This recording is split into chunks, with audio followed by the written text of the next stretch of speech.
ଅକ୍ଷୟ ତୃତୀୟା କାହିଁକି ପାଳନ କରାଯାଏ? ଅକ୍ଷୟ ତୃତୀୟା ଅସୀମ ଶୁଭତା ଏବଂ ପୁଣ୍ୟର ଦିନ ଭାବରେ ବିବେଚନା କରାଯାଏ। ଏହି ଦିନ ଭଗବାନ ବିଷ୍ଣୁଙ୍କ ଷଷ୍ଠ ଅବତାର ପରଶୁରାମଜୀ ଜନ୍ମଗ୍ରହଣ କରିଥିଲେ। ପାଣ୍ଡବମାନେ ବନବାସ ସମୟରେ ଭଗବାନ ସୂର୍ଯ୍ୟଙ୍କ ଠାରୁ ଅକ୍ଷୟ ପାତ୍ର ଗ୍ରହଣ କରିଥିଲେ, ଯେଉଁଠାରୁ ଖାଦ୍ୟ କେବେ ଶେଷ ହୋଇନଥିଲା। ଭଗବାନ କୃଷ୍ଣ ଦ୍ରୌପଦୀଙ୍କ ଇଜ୍ଜତକୁ ରକ୍ଷା କରିଥିଲେ। ଏହି ଦିନ ଭଗବାନ କୃଷ୍ଣ ଦ୍ରୌପଦୀଙ୍କ ଇଜ୍ଜତକୁ ରକ୍ଷା କରିଥିଲେ, ଯାହା ଧର୍ମ ଏବଂ ସମ୍ମାନର ସୁରକ୍ଷା ବାର୍ତ୍ତା ଦେଇଥିଲେ।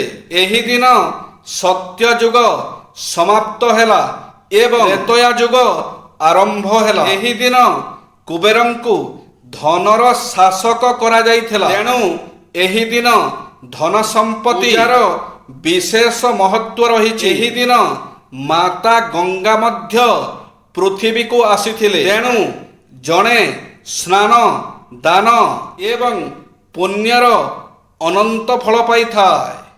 ବୁଦ୍ଧିମାନ ନାରୀର ଗୁଣ। କେବେ କୌଣସି ପରପୁରୁଷ ସାଙ୍ଗରେ ଲୁଚି ଛପି କଥା ହୁଅନ୍ତିନି। ବାପ ଘରେ କେବେ ବି ସ୍ୱାମୀଙ୍କୁ ଅପମାନିତ ହେବାର ସୁଯୋଗ ଦିଅନ୍ତିନି। ସ୍ୱାମୀଙ୍କୁ ଟଙ୍କା ମାଗିବା ଅପେକ୍ଷା ନିଜେ ରୋଜଗାର କରିବାର ଦମ ରଖନ୍ତି। ସ୍ୱାମୀଙ୍କର କିଛି ଅବଗୁଣ ଦେଖିଲେ ନ ଜାଣିଲା ପରି ଚୁପ୍ ରହିଯାଆନ୍ତି। ସ୍ୱାମୀ ରାଗି ଥିବା ବେଳେ କେବେ ହେଲେ ଯୁକ୍ତିତର୍କ କରନ୍ତି ନାହିଁ। କଥାରେ ଅଛି, ଥିଲେ ଥାଉ ପଛେ ଗୁଣ ହଜାର, ଚରିତ୍ର ନଥିଲେ ସବୁ ଅସାର। ଯିଏ ଯେତେ ଗୁଣବାନ ଗୁଣଗ୍ରାହୀ ହୋଇଥିଲେ କ'ଣ ହେବ? ଯଦି ସେ ଚରିତ୍ରବାନ ହୋଇନଥାଏ, ତେବେ ସେ କେବେ ସଫଳତାର ସ୍ୱାଦ ଚାଖିପାରେ ନା ଏବଂ ଲୋକପ୍ରିୟତା ପାଇପାରେ ନା।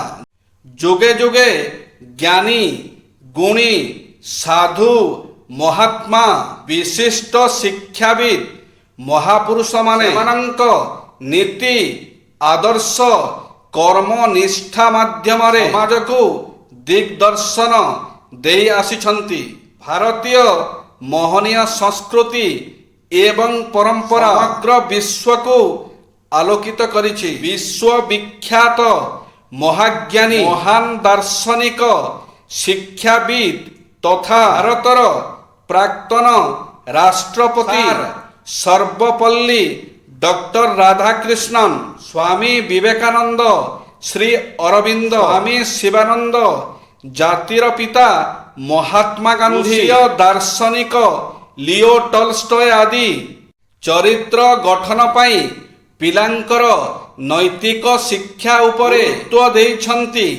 ଆଉ ଗୋଟିଏ କଥା, ଚରିତ୍ର ଗଠନର ମୂଳଦୁଆ ପଡ଼ିଥାଏ ପରିବାରରୁ। ପିତାମାତା ମାନେ ନିଜ ପିଲାଙ୍କୁ ଗଢ଼ିବା ପାଇଁ ସେମାନଙ୍କୁ ଉପଦେଶ ଦେବା ଅପେକ୍ଷା ନିଜେ ଆଗ ସେହି ଅନୁସାରେ ନିଜକୁ ସୁଧାରିବା ଆବଶ୍ୟକ। କାରଣ ଉପଦେଶ ଦେବା ସହଜ, ମାତ୍ର ପାଳନ କରିବା କଷ୍ଟକର। ଜୟ ଶ୍ରୀ ଜଗନ୍ନାଥ।